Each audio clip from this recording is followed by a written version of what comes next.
기도합니다. 아멘.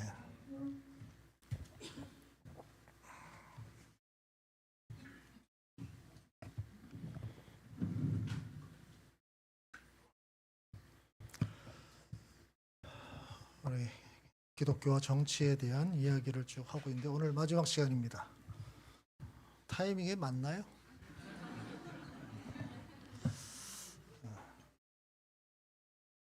이제 1막, 2막, 3막이 기다리고 있습니다. 그죠?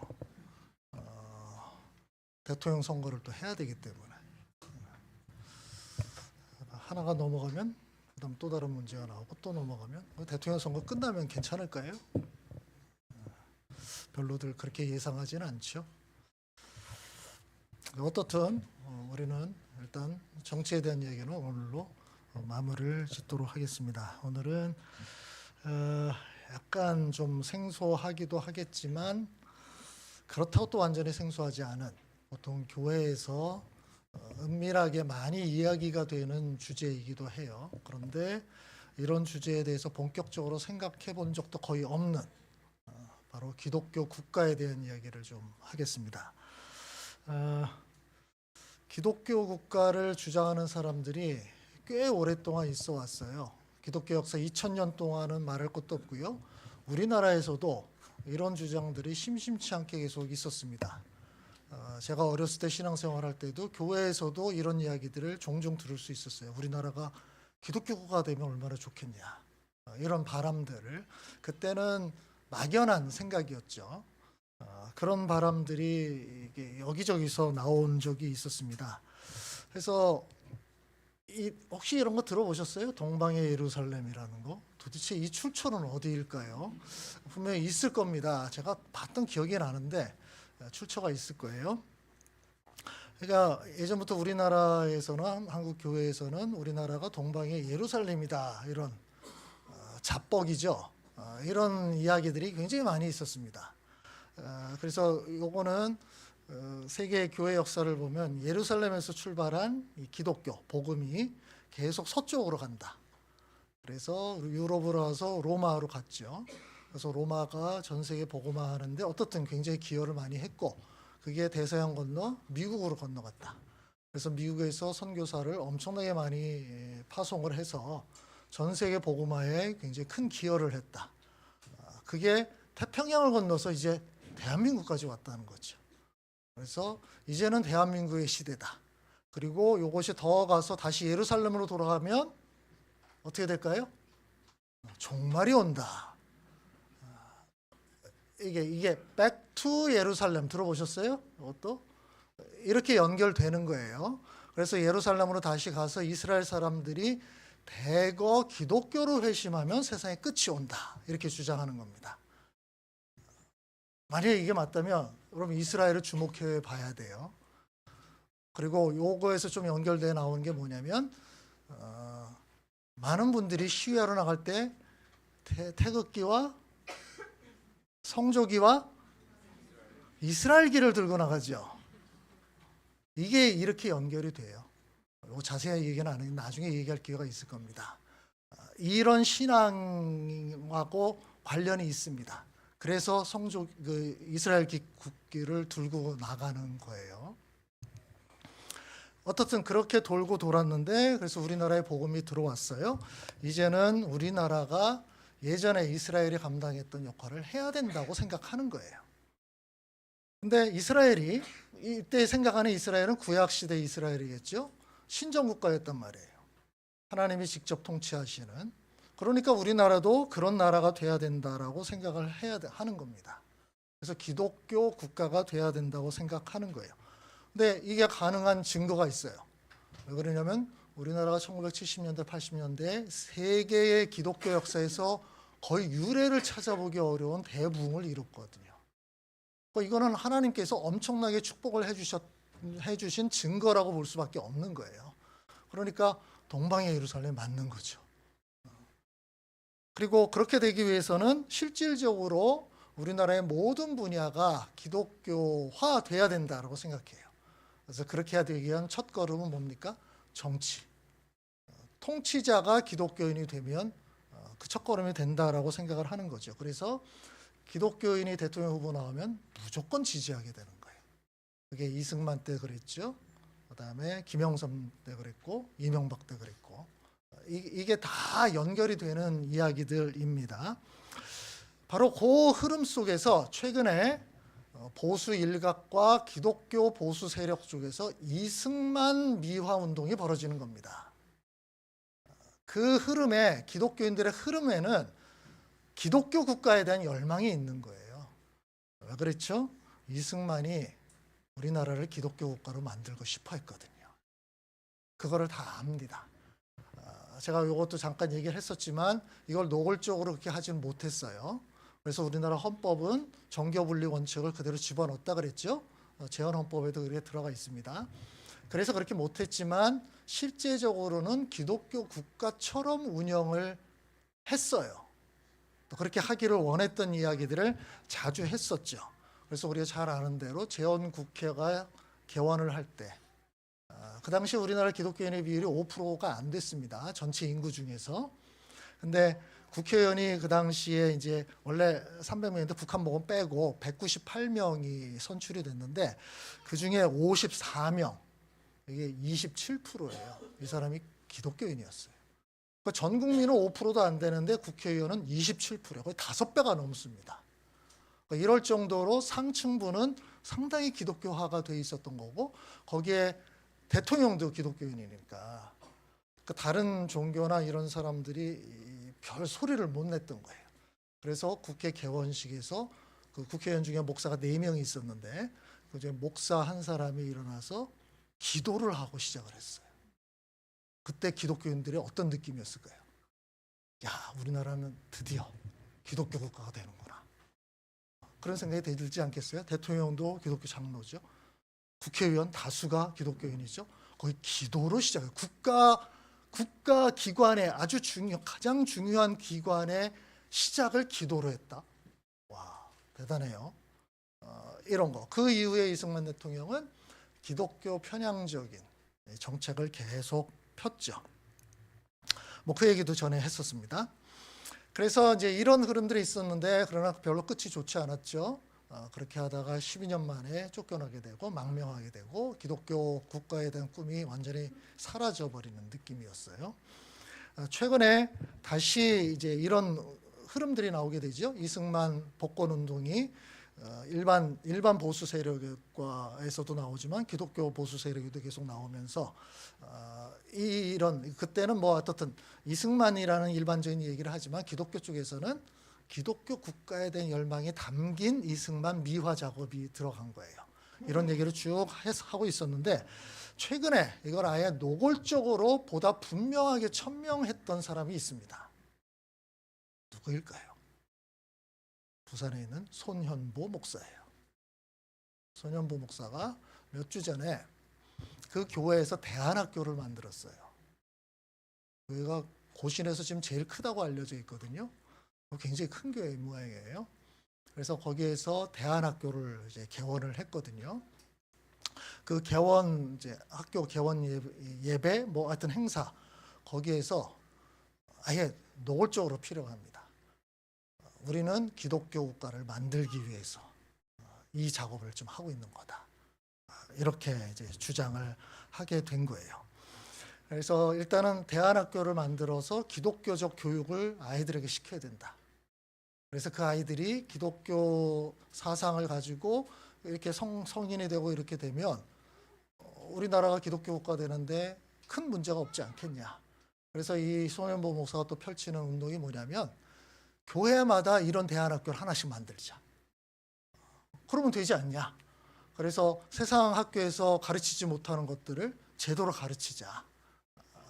그러면 이게 된다. 그게 이제 또 다른 얘기는 뭐냐면 이게 사실관계 어떤지 모르겠는데 손현보 목사가 주장하는 우리 교회 보면 그럴 것 같기도 한데 그 기독교인들의 출산율이 일반인보다 3배 높다는 거예요. 그러니까 시간이 지나면 된다는 거예요. 우리 교회를 보면 뭐 약간 맞는 것 같기도 하고 그죠? 그러니까 일반적으로 그렇습니다. 진짜 미국도 그렇고요. 기독교인들의 출산율이 높긴 높아요. 그리고 특별히 보수적인 기독교인일수록 높아요. 그렇죠? 그래서 바로 그렇게 얘기를 하는 거예요. 그래서 이런 식으로 대안학교 그 아이들을 많이 낳는데 얘들을 세속학교에 보내면 안 되지 않냐. 그러니까 우리가 직접 키우자, 교육을 시키자. 이게 이제 목표인 거예요. 그래서 요게 연결되는 운동이 뭐냐면 요것도 이제 앞으로 계속 추진이 될 건데 요거는 가능성이 있습니다.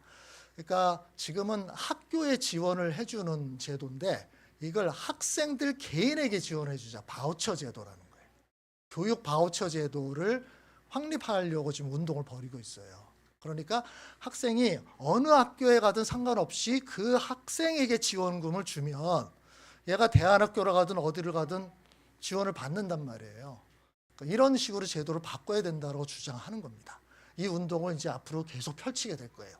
기독교 일각에서 특별히 대안학교 쪽에서 이 운동, 그러니까 일반 대안학교에서도 이거 굉장히 좋은 거거든요. 그래서 이런 얘기를 합니다.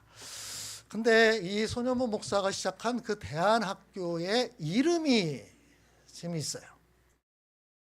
기독교 대안학교잖아요. 그럼 뭔가 기독교적인 무슨 요즘 많이 하는 게 다니엘 학교 뭐 이런 거 많이 하잖아요. 뭐 요셉 학교라든지. 이 이름이 우남 아카데미예요. 우남은 뭘까요? 이승만의 호죠. 이승만. 이걸 딱 내선 거예요. 그러니까 그 생각에는 기독교 국가에 대한 열망이 그대로 들어가 있는 것이고, 그래서 그 개원식 때 아예 그렇게 얘기를 했습니다. 이렇게 하면 이승만 대통령이 말했던 아시아 최초의 기독교 국가가 될 것이다. 이게 손현무 목사의 직접 한 말입니다. 아시아 최초의 기독교 국가를 만드는 거. 이게 꿈이에요. 그리고 그거는 이승만 대통령의 그 유지를 받드는 거. 그래서 아카데미 이름이 우남이에요. 그래서 거기에 나와서 이제 개원 행사, 뭐 축하 행사 막 이렇게 하는데 나오는 사람들만 전부 다 이승만 찬양을 하고 들어갑니다. 이승만 대통령. 저 좌빨 빨갱이 놈들이 죽여버린 그 이승만을 우린 다시 부활시켜야 된다. 이승만이 얼마나 위대한 대통령이냐. 이렇게 하면서 이제 다 찬양을 합니다. 모르겠어요. 도대체 어떻게 하다가 이런 생각까지 하는지 잘 모르겠는데, 여튼 수십 년 동안 기독교 일가에서 수면 아래 계속 이야기됐던 것들을 이제는 아예 노골적으로 표현하고 있는 거, 그리고 본인들이 그렇게 할 만한 자원이 있다고 생각을 하는 겁니다. 기독교 국가를 만든다는 건 도대체 무슨 뜻일까요? 이것도 조금 더 정확하게 봐야 될 필요가 있어요. 크게 세 가지 의미를 생각해 볼 수 있어요. 첫 번째는 오직 기독교만을 유일한 종교로 인정하는 것. 그게 보통 그런 거죠, 그죠? 다른 종교를 인정하지 않아요. 대한민국에서는 오직 기독교만 인정한다. 다른 종교는 전부 다 사입이에요. 다 박해의 대상이 되는 거예요. 이런 거. 충분히 그럴 수 있는 거죠. 두 번째는, 자, 요거는 다른 종교를 인정하지 않는 것. 요거는 모든 국민은 마땅히 기독교인이 되어야 한다. 대한민국의 시민이라면. 그거는 뭐죠? 종교를 안 믿을 자유를 박탈한다는 뜻이죠. 그러니까 난 무종교인으로 있고 싶어. 안 되는 거예요. 그건 대한민국 국민이 안 돼요. 그러니까 종교를 선택할 자유도 없고 종교를 안 가질 자유도 없는 거. 그러니까 기독교인이어야 돼요. 무조건. 세 번째는 이런 의미도 있습니다. 기독교적 규율을 기초로 헌법과 법을 다 만드는 거예요. 우리 기독교인이 지켜야 될 것들이 있잖아요. 이거를 다 법률화 해버리는 거죠. 요 운동은 첫 번째, 두 번째는 서양에서 또 이게 우리 정교분리 원칙이 세워지면서 이게 쉽지 않았는데, 세 번째는 지금도 꾸준히 주장하는 사람들이 있습니다. 우리나라를 이 기독교적 정신, 계율, 율법 이런 걸 따라서 만들어야 된다. 법도 그렇게 만들어야 된다. 이렇게 주장하는 사람들이 계속 있어 왔어요.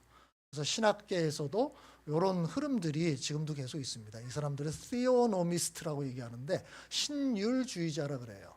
그러니까 하나님의 율법을 기초로 세상 나라를 운영해 보겠다라는 생각이에요. 그래서 이제 이 사람들이 얘기하는 것, 뭐 그렇죠. 그러면 율법 이런 것들이 신약에도 많이 주로 구약 성경에 많이 나오잖아요. 구약 성경에 보면 죽이라 이런 내용들이 굉장히 많이 나와요. 그죠? 어떻게 한 자 죽여라, 어떻게 한 자 죽여라 이런 내용도 굉장히 많이 나오죠. 거기 대표적인 게 동성애 엄청나게 엄격한 명령을 내립니다. 거기에 또 굉장히 재미있어요. 부모의 욕하는 자 죽여야 돼요. 이런 것들을 법을 다 만들지 않은 거예요. 성경에 나오는 그 규례를 기초로 법을 다 만들면 우리 사회가 얼마나 기독교적 사회가 되지 않겠냐. 이렇게 이제 생각하는 거예요. 이 세 가지 차원들이 있는데 아마 다 이런 것들을 원할 거예요. 첫 번째, 두 번째, 세 번째 다 원하는 거 아니겠어요? 오직 기독교만. 이슬람, 불교 절대로 발 못 붙이게. 그다음에 어떤 사람이 주일인데 교회 안 가? 벌금 300만 원 때려버려. 늦어? 50만 원 때려버려. 대한민국 국민인데 말이지. 그럼 당연히 기독교인인데 그거를 그렇게 소홀히 여겨 대한민국 국민의 자격이 없어. 이렇게 하는 거예요. 이런 문제들. 어떻게 생각하세요? 이런 국가가 되면. 이런 국가가 되면. 좋지 않아요? 아니에요? 잘 생각해 보면 좋아 보이는 부분이 있습니다. 이게 그냥 나오는 얘기 아니에요. 자, 이렇게 되면 일단 교회와 기독교인들이 혜택을 받게 돼요. 그죠? 교회가 뭘 하겠다 그러면 국가가 그거 제재 안 하죠. 특별히 문제가 되지 않으면 전폭적으로 교회 지지할 거예요. 교회가 무슨 뭘 건축하겠다? 이거 왜 금지해야 돼요? 그 무슨 우리나라 건축은 뭐 정말 엄청난 이 규제가 많거든요. 근데 다른 건 다 규제를 해도 교회가 뭘 하겠다 그러면은 그건 뭐 얼마든지 해야죠. 가장 우선되는 것이니까 뭐 이런 거. 교회 활동하는 거. 이것도 전혀 제약이 없을 거예요. 얼마든지 하라고. 아이들 체험학습. 교회에서 수련회 가야 돼요. 체험학습. 굳이 안 돼도 될 거예요 아마. 교회에서 하겠다는데 그걸 뭐 못 가게 한다? 그 선생 아마 잘릴 가능성이 있습니다. 교회 활동을 하겠다는데 뭐 이런 거.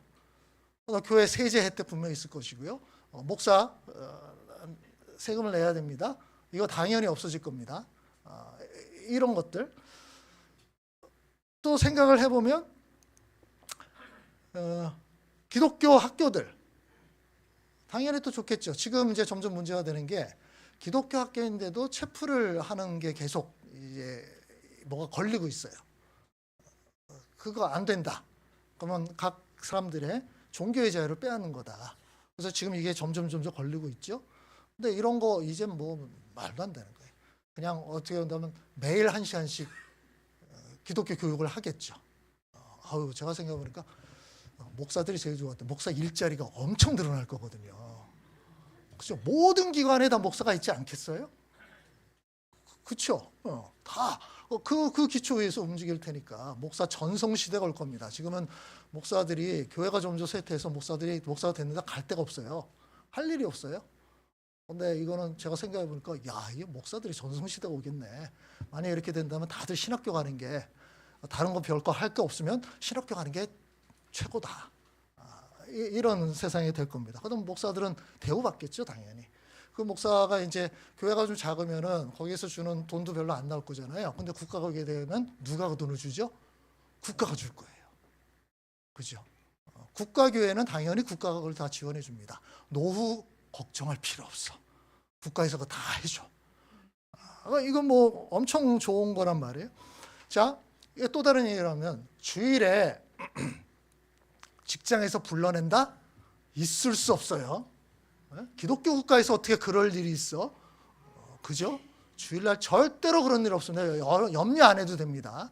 주일은 무조건 쉬어야 돼요. 교회에 무조건 가라. 다 지원해 주겠죠. 좋지 않아요? 프로야구도 주일에 안 할까요? 그들을 일하는 건데 어떨까요? 그럴 가능성이 있어요. 없지 않습니다. 어떻든 이 주일에 대한 것, 교회 활동들 여러 가지 것들, 또 뭐 우리가 이제 다다음 주에 성금요일 예배를 드려야 되는데 보통 금요일이잖아요. 근데 직장 갔다가 시간이 너무 없잖아요. 성금요일 아마 휴일 될 가능성 많아요. 그러니까 교회 오는데 아무 문제 없을 거예요. 그다음 크리스마스 이브도 우리가 뭔가 행사하려고는 직장 갔다 오고 뭐 학교 갔다 오고 막 이래서 너무 바빴잖아요. 아무 걱정 없어요. 그날도 휴일이 될 가능성이 있어요. 예배를 지원해 줘야 되니까 굉장히 중요한 날이잖아요. 뭐 이런 거 우리 국가의 여러 의식이나 이런 걸 할 때 늘 기독교식으로 할 거예요. 항상 기도하고 예배드리고 이런 식으로 하게 될 거겠죠. 또 기독교의 뜻에 안 맞는 여러 가지 행태들 다 금지가 될 겁니다. 이슬람 절대로 못 들어오겠죠. 모스크 건립 안 되겠죠. 그렇죠? 이게 이제 또 좀 정도의 차이가 있는데 조금 이제 강한 사람들이 이 기독교 국가의 힘을 딱 잡으면 술, 담배 금지될 겁니다. 여기서 약간 좀 갸우뚱하는 사람들이 생길 수도 있겠는데 뭐 이런 이제 금지 목록들이 쭉 나오겠죠. 이 기독교 정신에 안 맞아. 이건 절대 안 돼. 이런 거. 그러니까 구체적으로 생각하고 들어가게 되면 이게 이거 좋아 보이는 것도 있고 이건 좀 심한데 이것들이 막 혼재되어 있는 거예요. 그래서 이 기독교 국가를 주장하는 사람들은 그중에 좋아 보이는 것들을 위주로 생각하는 거예요. 이렇게 우리 사회가 기독교에 의해서 기독교적 정신으로 움직이면 얼마나 좋겠냐 이런 생각들이요. 근데 물론 이제 우리가 얘기를 하다 보면 목사의 생각과 일반 성도들의 생각이 다를 수 있겠다. 목사들은 전성시대를 만나겠지만 일반 성도들은 숨을 못 쉴 수도 있겠는데 그러면 이제 보통 이슬람 국가 이런 것처럼 종교 경찰이 만들어질 가능성이 있죠. 그렇죠? 종교와 관련된 뭐 그런 것들을 위반하는 사람들을 찾아내는 이런 일들이 있게 될 거예요. 어떻게 생각해야 될까요? 기독교 국가. 한편으로 보면 뭐 좋을 수도 있어요. 제가 전에 얘기했던 대로 예전에는 국가 시험이 다 주일에 있었거든요. 그래서 기독교인들이 갈등을 많이 했어요. 그걸 빠질 수도 없고 지금도 여전히 주일에 시험들을 많이 보잖아요. 그다음 뭐 중요한 일들이 또 주일에 진행되는 일들이 굉장히 많고 그러니까 이런 것들 교회 가야 됩니다. 전혀 봐주지 않죠. 그러니까 가만히 생각해 보면 이게 참 좋은 면도 있을 수 있겠다라는 생각이 들기도 해요. 제가 미국에 처음 갔을 때 미국의 주일에는 오전에 그 가게를 열지 않았습니다.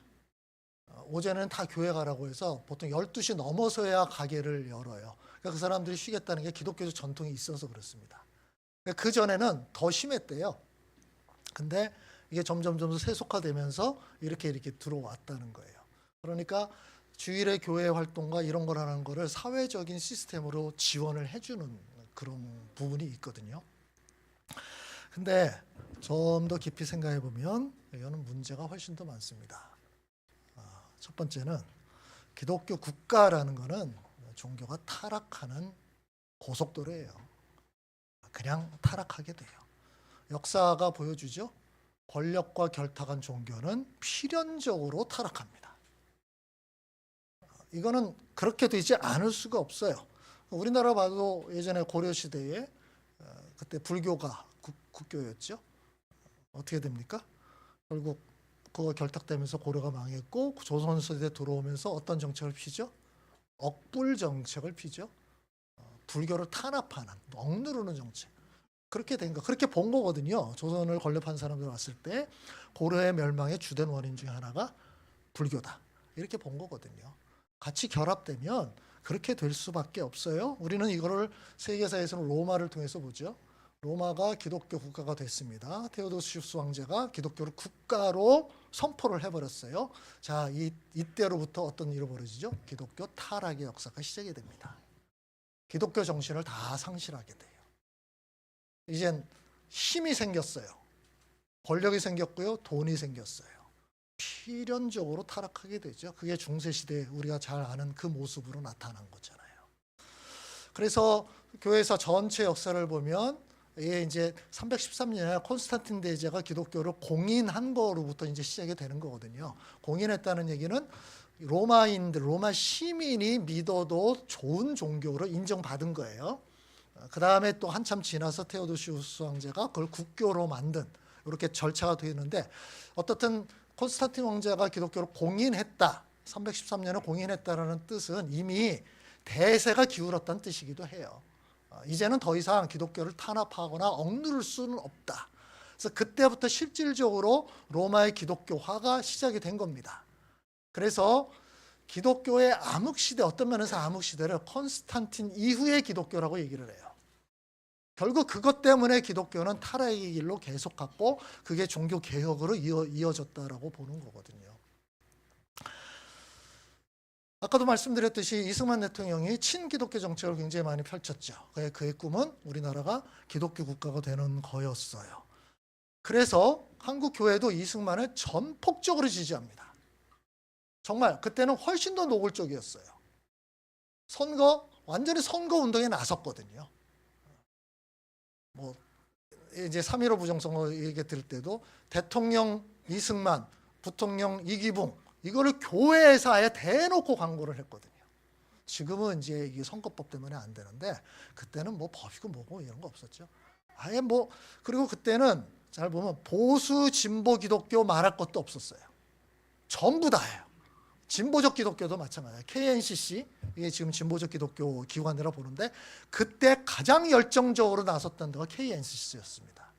그러니까 보수 진보 별 상관없어요. 온통 기독교인들은 다 이승만. 심지어 3.15 부정선거가 됐잖아요. 근데 이게 이제 부정선거라는 게 밝혀지게 됐고 시위가 엄청나게 일어나고 4.19 혁명으로 이어졌잖아요. 그 와중에서도 기독교는 이승만을 지지한다는 성명을 발표합니다. 나라가 완전히 뒤집혀 있었어요. 그런데도 교회에서는 이게 도대체 딴 나라 갔다 왔는지 모르겠어요. 여전히 이승만을 지지한다라는 것을 계속 발표를 합니다. 그래서 역사를 보면 그 당시에 사람들이 했던 말들이 나오는데 그 당시 한국 사회에서 이런 말들이 나돌았다 그래요. 고려는 불교로, 조선은 유교로, 대한민국은 기독교로 망한다. 그들의 눈에 그렇게 보일 수밖에 없어요. 이승만 기독교 국가 세우려고 그랬어. 그 뒤에 기독교 세력이 있어. 아주 나쁜 놈들이네. 이렇게 생각한 거예요. 같이 그렇게 망해간 거예요. 정치와 종교가 이렇게 일치가 되면 종교도 타락하고 국가도 망하는 길로 가요. 그래서 우리가 지난주에 봤던 대로 종교 분리 원칙이 세워진 거잖아요. 근데 이 역사의 교훈을 제대로 배우지 못하고 지금 다시 그런 얘기를 또 해. 이래서 공부를 좀 하라는 얘기를 하는 거예요. 그래서 이렇게 주장하는 사람들을 꼴통이라고 얘기하는 게 너무나 명확한 것도 제대로 보지 않고 얘기를 하니까. 그러니까 그냥 어떤 토론이나 얘기를 할 때 말이 안 되는 거예요. 그냥 자기가 하고 싶은 얘기만 계속해. 토론과 대화를 한다는 건 다음에 얘기를 듣는다는 거잖아요. 듣고 반추하고 생각하면서 그 다음 말을 이렇게 가야 되는데 들을 생각이 없어. 그냥 하나 꽂혔으면 그냥 그걸로 직진해버리는 거예요. 그게 오히려 자기가 세우려고 하는 기독교를 망치는 길인데도 불구하고 그걸 모르는 거죠. 두 번째, 우리 잘 알듯이 이거는 대한민국 사회에서 지금 현실적으로 불가능합니다. 그렇죠? 왜냐하면 대한민국 헌법에 정교 분리가 명확하게 규정되어 있죠. 국교는 인정하지 않는다. 우리 지난주에 봤잖아요. 이거 절대 안 된다. 그러면 기독교를 국교로 만들려면 어떻게 해야 되죠? 헌법 개정을 해야 되겠죠. 헌법. 이제 곧 헌법에 대한 얘기가 계속 나오기는 할 텐데 대통령 선거 기간이 워낙 짧아서 그때 보통 헌법 개정을 다 하려면 빠르게 가도 한 70 이상 걸리는 걸로 나오거든요. 근데 지금 너무 이제 대통령 선거 이 기간이 60일 안에 끝내야 되니까 이게 이제 안 되는 건데 어떻든 헌법을 개정해야 돼요. 헌법 개정은 어떻게 됩니까? 자, 이것도 상식을 위해서 국회의원 과반수 또는 대통령이 발의를 합니다. 그러면 그게 국회로 가서 국회에서 이거를 통과시켜야 돼요. 어떻게 해요? 제적의원 3분의 2의 찬성으로. 3분의 2예요. 3분의 2. 3분의 2가 찬성하면 이제 의결을 합니다. 그리고 국민투표를 해야 돼요. 그 다음에 1단계, 2단계, 3단계죠. 대통령과 국회의원 과반수가 발의를 하고 국회에서 3분의 2가 찬성을 해서 의결을 하고 국민투표가 갑니다. 국민투표는 의외로 조금 수월해요. 유권자의 과반수가 투표에 참여하고 거기서 과반수만 찬성하면 되니까. 과반수만. 그러니까 가장 큰 이 허들은 국회인 거죠. 3분의 2가 찬성을 해야 그 다음 단계로 넘어가니까. 자, 우리나라 기독교 국가로 만들자는 헌법 개정 가능할까요? 자, 이런 절차를 본다면 가능할까요? 자, 우리나라에 지금 기독교인의 비율이 얼마나 될까요? 한 25%? 많이 잡아주면 한 25% 될 것 같아. 가톨릭까지 잡아도 30%는 분명히 안 될 거예요. 그럼 일단 숫자에서 안 되네. 국회에서는요. 당연히 안 되죠. 국회는 좀 더 높다고 봐요. 한 35에서 40% 정도가 기독교 관련 사람들이라고 보는데, 근데 약간 좀 의심스러워서 거기 신천지도 분명히 있을 가능성이 있다, 이렇게 또 보는 거란 말이에요. 근데 국회는 좀 더 높은데 국민으로 본다면 과반수를 넘기기는 힘들 거잖아요. 이게 이제 현실적으로 쉽지는 않아요. 더 심각한 문제는 만약에 기독교 세력 쪽에서 이걸 헌법 개정, 기독교 국가만 헌법 개정하겠다 하면 어떤 일이 벌어질까요? 다른 종교인들은 어떨까요? 난리 나겠죠. 그래? 쪽수를 한번 붙어볼까? 불교 가만히 있겠어요? 총동원 내리겠죠. 여전히 명목상의 수치는 불교인이 많습니다. 근데 그 사람들 종교 활동의 내용을 보면 1년에 한 번도 절에 안 가는 사람이 다수예요. 근데 어떻든 종교란을 쓰면 자기는 불교래. 근데 정확히 물어보면 어머니가 불교라서 나도 불교라고 썼어요. 이런 사람들이 굉장히 많아요. 근데 기독교인들은 종교 활동에 참여하는 비율이 엄청 높기는 합니다. 그러나 이런 문제로 들어가게 되면 그 사람들이 이거 지지하겠어요? 안 하겠죠. 그러면 종교가 없는 사람들은요. 아까 얘기했잖아요. 기독교가 됐을 때 나오는 것들이 자기는 기독교밖에 선택을 못하고 또 심하게는 기독교를 선택하지 않을 자유도 없어. 기독교 율법에 내가 규제를 받아야 돼. 이거 좋겠어요? 종교가 없는 사람들이? 당연히 싫어하겠죠. 반대운동 하겠죠. 그러면 일단 한국 사회가 완전히 쪼개져 버리겠죠. 그래서 누가 승리할까요? 당연히 저쪽이 승리할 구도예요. 지금 상황에서. 근데 어떻든 이런 상황이 벌어지면 우리 사회는 난리가 날 겁니다. 그야말로 실질적인 종교 전쟁이 벌어진다고 보면 돼요. 그래서 지금까지 기독교 일각에서 이렇게 기독교 국가가 되면 좋겠다 이런 생각들이 있었지만 이걸 노골적으로 피력하지 않은 이유가 이것 때문이잖아요. 이렇게 되면 다른 종교인들을 자극하게 되는 것이고 비종교인들을 밀어내는 것이 되기 때문에 내심으로는 이렇게 됐으면 좋겠다라는 생각이 있었지만 이거를 명시적으로 얘기하지는 못한 거예요. 근데 갑자기 지금 기독교 타락하고 몰락하는 마당에 왜 갑자기 이런 얘기가 지금 나오고 있죠? 시대를 분별하지 못하는 이 느낌. 오히려 기독교가 막 올라갈 때는 얘기가 나올 수도 있을지 모르겠는데 지금은 기독교가 막 떨어지고 있는 상황 아니에요? 그러니까 현실적으로도 안 되는 것이고 이렇게 되면 오히려 기독교가 더 욕을 먹게 되지 않겠어요? 완전히 왕따 당하지 않겠어요? 조금만 생각해 보면 그냥 나오는 결론인데 이렇게 된다는 거예요. 물론 이제 손현보 목사의 주장대로 아이들을 엄청나게 낳고 한 세대 지나면 이제 변화될 가능성이 있겠죠. 그죠? 저쪽에서는 이제 비기독교인들은 0.7입니까 지금? 0.7로 떨어졌나요? 더 떨어졌나요? 뭐 0.7인데 기독교인이 아이를 한 집에 한 3명, 4명씩 낳아. 그래서 한 5배 차이가 나. 그럼 한 세대쯤 지나면 바뀔 가능성이 있겠죠. 물론 전제는 그 기독교 가정 태어난 아이들이 계속 기독교인으로 남아있는다는 전제.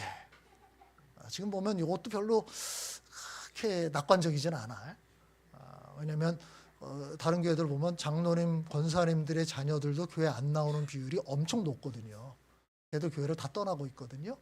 그러니까 어떻든 그 전제를 하면 한 세대쯤 지나면 인구 비율이 이렇게 역전될 가능성이 있겠죠. 아마 이 손현보 목사가 미국이나 이런 나라를 보고 있는 것 같아.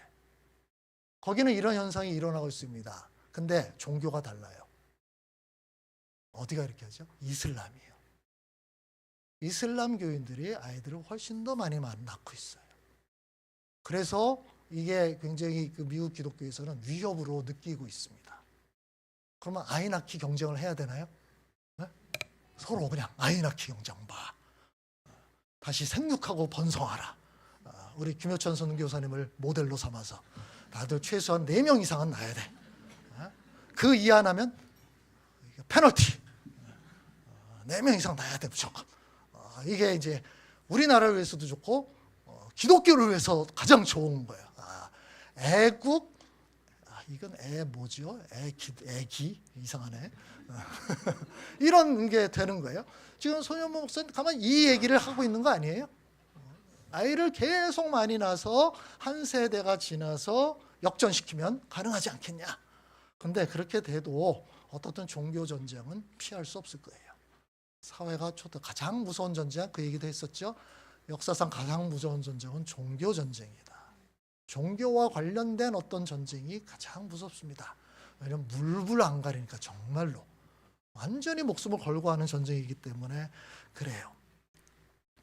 근본적으로는 이런 시도는 하나님의 뜻과 정면으로 배치되는 거예요. 예수님께서 이 말씀 우리가 여러 번 봤는데요. 예수님께서 분명히 빌라도 앞에서 말씀하신 내용이 요거였죠. 자, 같이 한번 읽어봅시다. 예수께서 대답하셨다. 내 나라는 이 세상에 속한 것이 아니요 나의 나라가 세상에 속한 것이라면 나의 부하들이 싸워서 나를 유대 사람들의 손에 넘어가지 않게 하였을 것이요 그러나 사실로 내 나라는 이 세상에 속한 것이 아니요. 예수님 분명히 말씀하셨어요. 나는 이 땅에 내 나라를 건설할 생각이 없어. 이거 기독교 국가하고 다를 바 없죠. 나는 그런 나라를 만들 생각이 전혀 없어 라고 분명히 말씀하셨어요. 예수님이 만들려는 나라는 뭐였어요? 예수님이 유대인의 왕으로 칭송받았잖아요. 그러니까 그 당시 사람들은 다 물리적 국가를 생각했던 거예요. 빌라도 그렇게 생각했고 심지어 예수님의 제자들도 그렇게 생각했잖아요. 그런데 예수님이 생각하는 그 나라, 본인이 왕이 되는 나라는 어떤 나라예요? 영적인 나라였잖아요. 물리적인 이런 나라들이 아니라 영적인 나라라는 거. 이 얘기를 계속 했는데도 사람들은 하나에 뭔가 꽂히면 이게 잘 바꿔지지가 않는 모양이에요. 그래서 끝까지 제자들도 다 오해를 하게 되죠. 예수님의 의도는 전혀 이런 게 아닙니다. 이 땅에 내 나라를 만들려는 게 아니다. 더 나가면 기독교 국가라고 하는 거는 이건 하나님의 방식하고 완전히 어긋나요. 하나님은 이런 방식으로 세상을 움직일 생각이 전혀 없어요. 자, 몇 가지 예를 들어볼까요? 자, 전도. 사람을 기독교인으로 만드는 작업을 해야 돼요. 아까 기독교 국가에서 강제력을 통해서 기독교인으로 만들려는 거였잖아요. 하나님이 사람을 기독교인으로 만들려면 가능할까요? 안 할까요? 마음만 먹으면. 가능하겠죠? 사람을 창조하셨는데 그건 뭐 얼마든지. 근데 하나님은 그 방법 쓰지 않는다 그랬죠. 어떤 방법 쓴다 그랬죠? 전도라는 방법을 쓴다 그랬죠. 그걸 뭐라고 표현하죠? 전도라는 미련한 방법. 전도는 지금 갈수록 그렇지만 이게 진짜 효과가 있을까? 이런 실효성이라는 측면에서 이건 들인 에너지에 비해, 투입에 비해 나오는 산출이 너무 적어. 그렇죠? 그 비즈니스적으로 생각해 보면 이건 너무 비효율적인 거예요. 그래서 이게 미련한 방식이에요. 근데 하나님은 나는 그 방법을 계속 쓸 거야. 이렇게 얘기를 해요. 이거는 기초에 뭐가 있냐면 하나님은 사람을 존중한다는 게 있습니다. 사람의 스스로의 판단을 내가 존중한다. 전도라는 건 뭐죠? 설득을 하는 거예요. 이게 더 낫지 않냐? 이게 세계를 볼 때 이 관점이 맞지 않냐? 네가 생각해봐라. 사람이 왔다가 어디로 가겠니? 죽음 다음에 뭐가 있을까? 없을까? 이걸 계속 생각하게 만드는 거예요. 그렇죠? 그런 거를 통해서 그렇구나. 이게 옳구나. 이게 맞겠구나. 하나님은 이런 방법을 쓰기를 원하는 거예요. 사람을 변화시키는데 하나님께서 강제적인 방법을 씁니까? 그렇지 않습니다. 자, 우리들을 보면 그렇잖아요. 하나님이 우리를 예수님의 온전한 제자로 만들고 싶어요. 어떻게 하면 되죠? 진짜 예전에 많은 목사들이 했던 거. 여러분 가는 길마다 다 막아버려. 다 안 되게 만들어. 뭔가 하려고 그러면 또 다 안 되게. 또 다 안 되게. 다 안 되게. 욥처럼 집에 갔더니 갑자기 불이 나서 집이 다 타버렸어. 그래 직장에 갔더니 그냥 해고래. 이렇게 되는 거예요. 이런 일들이 막 벌어지고 있어. 그러면 어떻게 될까요? 하나님 앞에 와서 두 손 들고 내가 갑니다. 이렇게 되겠죠. 그래서 목사가 됐다는 사람들이 참 많은데 저는 상당히 의심스러워요. 그게 그런지 본인이 착각한 건지 본인이 잘못해서 망한 거를 하나님께 뒤집어 씌우는지 하나님이 나 한 건 적 없는데 네가 뭔가 판단 잘못해서 그렇게 된 거 아니야? 나는 하나님이 굉장히 억울해하실 것 같은 느낌이 종종 들거든요. 근데 만약에 하나님이 우리를 정말 강제적으로 제자로 만들려면 그런 방법 쓸 수 있겠죠. 그죠? 근데 하나님은 거의 이런 방법 안 씁니다. 역시 어떤 방법 써요? 대화하고 설득하고 보여주고 우리 스스로 생각하게 하는 방식. 그래서 사람들이 이거를 남용하죠. 그래서 성경에 뭐라 그럽니까? 네가 하나님이 인내하면서 이렇게 너를 기다리고 있는 거를 네가 남용하고 오용하는 게 옳으냐. 그 얘기를 계속 하는 거예요. 사회를 운영하는 원리도 마찬가지입니다. 하나님의 마음만 먹으면 이 사회, 이 국가를 기독교 국가로 만드는 거 별 문제 없을 거예요. 하나님은 그런 방법을 쓸 생각이 없어요. 다만 세상이 좋은 세상이 되기 위해서는 이렇게 하는 게 좋아. 이런 방식이 좋아. 이걸 계속 알려주시고 그 설득을 하시는 거예요. 그 다음은 본인들이 선택하는 거죠.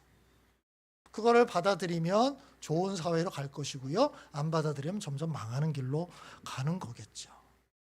하나님의 방식이 이런 거예요. 이거를 어떤 종교인들은 하나님을 무시하고 하나님 그렇게 하면 안 됩니다. 뭔가 하고 싶잖아요. 목표가 있잖아요. 무슨 수를 써도 그 목표를 달성해야 되라고 주장하는 겁니다. 하나님이 틀렸다는 거예요. 또 다른 문제는 이 사람들은 구약 시대와 예수님 이후의 시대를 혼동한 거예요. 이 사람들의 모델이 구약의 이스라엘이잖아요. 신정국가. 동방의 예루살렘 이게 다 그렇게 연결이 되는 거잖아요. 그래서 지금도 그런 이스라엘과 같은 나라가 되면 좋지 않겠냐. 근데 성경의 역사를 쭉 보면요. 구약 이스라엘 백성이 어떻든 하나님께서 가나안 땅을 주셔서 왕국을 형성하여 이렇게 가다가 BC 722년에 남북이 분단돼서 북쪽 이스라엘이 망해요. BC 587년에 남쪽 유다가 멸망을 해요. 그 이후로 끝났죠. 그죠? 하나님께서 그 이후에 다시 이스라엘 신정국가로 복원할 생각이 없어요. 그렇게 끝났어요. 그 다음에 하나님께서 어떻게 하시죠? 이제는 시대가 달라졌고 나는 물리적인 국가로 뭔가를 할 생각이 없어. 그 다음은 영적인 국가를 만들기로 한 거예요. 이게 예수님을 통해서 시도하신 거죠. 그 표현이 베드로전서 2장 9절에 그대로 나타납니다. 같이 읽읍시다. 여러분은 택하심을 받은 족속이요 왕과 같은 제사장들이요 거룩한 민족이요 하나님의 소유가 된 백성입니다. 자, 여기서 여러분 누구죠? 지금 베드로 전서 앞부분 보면 그 지역에 흩어져 있는 성도들이에요. 기독교인들을 얘기를 하는 거예요. 기독교인들을 향해서 너희가 선민이다. 예전에는 어떤 한 국가를 얘기했잖아요. 이스라엘이라는 어떤 민족. 근데 아니에요. 이제는 기독교인들이 선민이에요. 너희들이 왕이기도 하고 제사장이기도 하고 그리고 너희가 바로 내가 선택한 거룩한 민족이다라고 얘기를 해요. 하나님의 백성이다. 이게 신약시대 이후 예수님 시대 이후로 하나님이 생각하시는 국가예요. 결국 뭐죠? 베드로전서 2장 9절에서 얘기하는 건 뭐죠? 교회죠. 그리스도인들의 공동체. 이런 물리적인 대한민국, 미국 이런 나라를 만들 생각이 전혀 없어요. 하나님은 교회를 만들어서 이 사람들을 통해서 하나님의 뜻을 펼쳐나가기를 원하신 거예요. 근데 이걸 무시하고 다시 구약의 이스라엘 백성과 같은 이 신정국가를 만들고 시도한다. 이건 뭐죠? 다시 구약 시대로 돌아가겠다는 얘기죠. 그죠? 이미 이거는 하나님께서 폐기 처분한 거예요. 근데 그 돌아가겠다는 얘기예요. 그런 사람들이 지금 남아있는 사람들 있죠. 유대인들. 유대교. 자, 우리는 유대교가 아니죠. 기독교죠. 자, 근데 잘 생각해 보세요. 이런 기독교 국가를 주장하는 사람들은 결국은 누구를 추종하는 거다? 유대교예요. 이건 이단이에요. 이건 완전 반기독교고요. 반예수님이에요. 예수님의 사역을 전혀 인정하지 않는 겁니다. 이거를 모르는 거예요. 자기가 지금 무슨 얘기를 하는지를 잘 모르는 거란 말이에요. 이스라엘과 같은 신정 국가를 세우려고 한다면 하나님은 얼마든지 할 수 있잖아요. 지금도 이스라엘 국가를 계속 회복하려면 그 사람들은 여전히 하나님을 믿는다고 주장하잖아요. 조금만 방향을 틀면 예수님까지 인정하는 걸로 바꾸면 기독교 국가 되지 않겠어요? 훨씬 수월할 거잖아요. 근데 하나님은 그런 방식을 쓰고 싶지 않아요. 이제는 민족의 경계를 넘어가고 국가의 경계를 넘어가고 그 모든 사람들을 하나님께서 불러 모아서 하나님의 백성으로 만들려는 생각을 가지고 있는 거고, 요거를 하나님 나라 이렇게 연결 짓는 거란 말이에요. 마무리를 지어봅시다. 기독교 국가라는 언급 자체가 기독교에 오히려 해를 끼치는 겁니다. 지금 한국 기독교는 욕을 먹는 집단으로 이미 한 20년 전부터 계속 그렇게 됐잖아요. 지금 신뢰도가 해가 갈수록 점점 떨어집니다. 기독교의 신뢰도가. 제가 어디에 가서 제가 마지막에 봤던 게 한 기독교를 신뢰한다라는 사람들이 한 17% 이렇게 봤는데, 어디 가서 강의를 했더니 거기 듣는 사람 한 자리로 떨어졌어요 그러더라고요. 9% 이하로 떨어졌다는 거예요. 모르겠어요. 조사마다 좀 다를 테니까.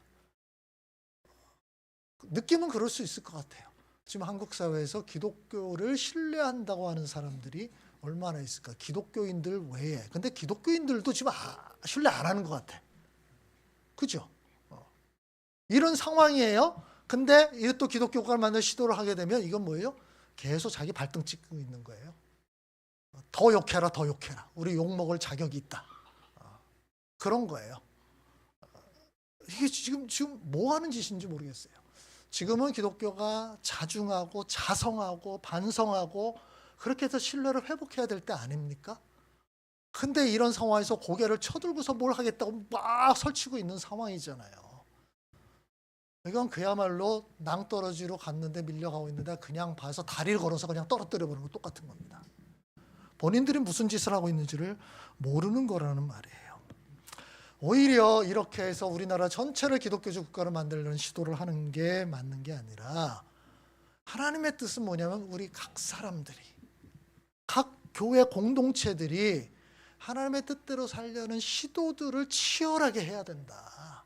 이런 헛것부대기 같은 거 하려고 노력하지 말고 우리 각자의 삶 속에서 어떻게 하면 예수님의 정신대로 살까? 우리 교회가 어떻게 예수님의 말씀하신 것을 분별해서 그것을 실천해 보려고 노력할까? 여기에 더 힘을 기울여야 되지 않겠냐라는 거예요. 이런 측면에서 마태복음 5장에 나오는 예수님의 이 말씀, 우리를 향한 좀 안타까운 당부의 말씀이거든요. 우리가 이걸 기억할 필요가 있어요. 같이 읽읍시다. 너희는 세상의 소금이다. 소금이 짠맛을 잃으면 무엇으로 그 짠맛을 되찾게 하겠느냐. 짠맛을 잃은 소금은 아무데도 쓸데가 없으므로 바깥에 내버려서 사람들이 짓밟을 뿐이다. 너희는 세상의 빛이다. 산 위에 세운 마을은 숨길 수 없다. 또 사람이 등불을 켜서 말 아래에다 내려놓지 아니하고 등경 위에다 놓아둔다. 그래야 등불이 집 안에 있는 모든 사람에게 환히 비친다. 이와 같이 너희 빛을 사람에게 비추어서 그들이 너희의 착한 행실을 보고 하늘에 계신 너희 아버지께 영광을 돌리게 하여라. 소금과 빛은 어떤 면에서는 주연이 아닙니다. 그죠? 무대 중앙에 있는 역할이 아니에요. 어떤 면에서는 잘 모르는 존재일 수 있어요. 근데 중요한 일을 하고 있는 거죠. 중요한 역할을 해요. 있을 때는 잘 모를 수 있어요. 없으면 바로 알죠. 바로 느껴져요. 빛이 있다는 거는 우리 지금 인식 못하고 있잖아요. 근데 여기서 갑자기 정전이 됐다? 우리 그 순간 압니다. 오, 빛이 있었구나. 빛이 중요했구나. 이런 걸 바로 알아요. 근데 평상시에는 그거 인식 못하잖아요. 그렇죠? 소금, 늘 음식에 소금이 다 들어가요. 근데 다 너무 당연해서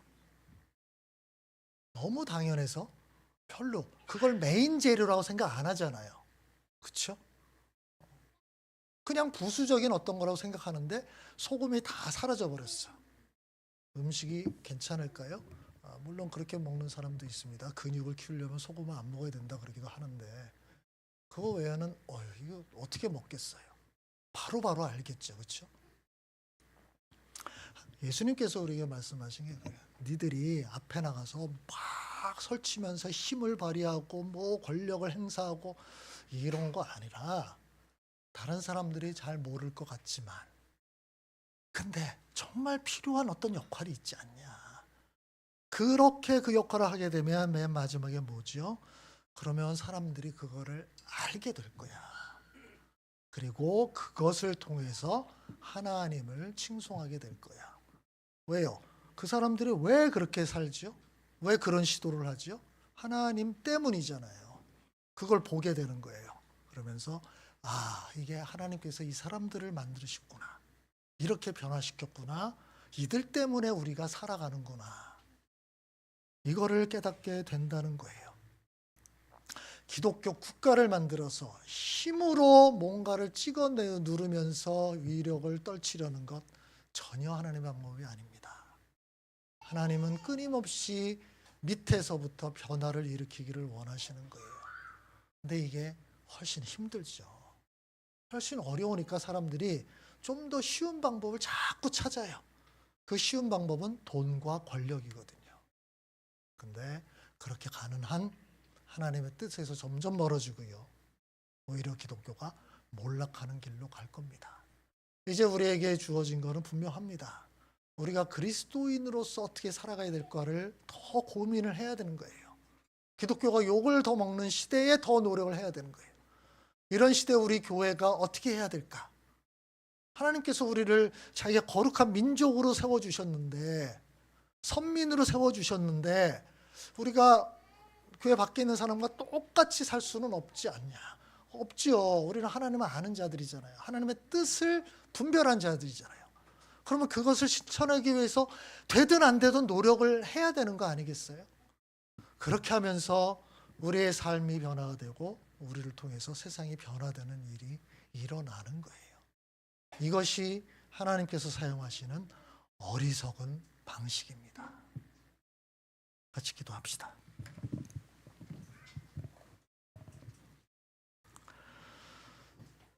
두 가지 기도했으면 좋겠습니다. 우리 한국 교회가 돈과 권력, 힘을 의지하는 데서 돌이켜서 정말 예수 그리스도의 그 섬김의 정신을 회복하게 해달라고 기도하고요.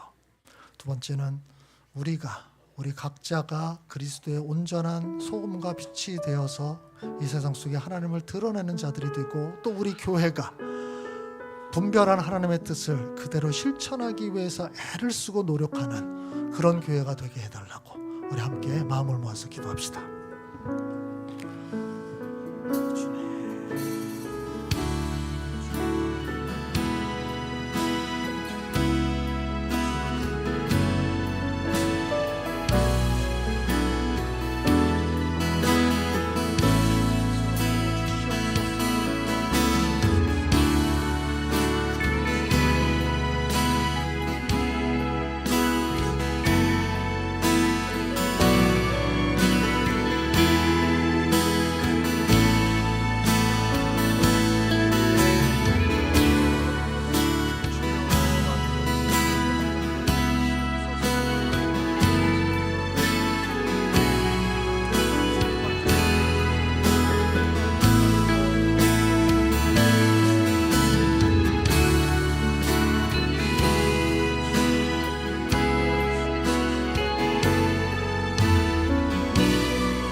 하나님, 우리 사회에서 우리 국가에서 지금 기독교가 어떤 욕을 먹고 있는지 너무나 잘 알고 있습니다. 우리 이 땅에 있는 교회들이 또 기독교인들이 이 상황을 정말 중요하게 인식하면서 우리가 해야 될 바가 무엇인지를 잘 분별할 수 있도록 도와주옵소서. 우리 자신들이 또 우리 교회가 예수 그리스도의 뜻을 본받아서 어떻게 하면 소금으로 살아가고 어떻게 하면 빛이 될지를 고민하면서 하나님의 뜻을 순종하면서 정말 어리석고 좀 힘든 그 길일지라도 우리가 걸어가고자 하는 열망 있게 하시고 그런 가운데서 하나님의 뜻을 조금이라도 성취할 수 있는 저희들이 되게 하여 주옵소서. 예수님의 이름으로 기도합니다. 아멘. 함께 일어나서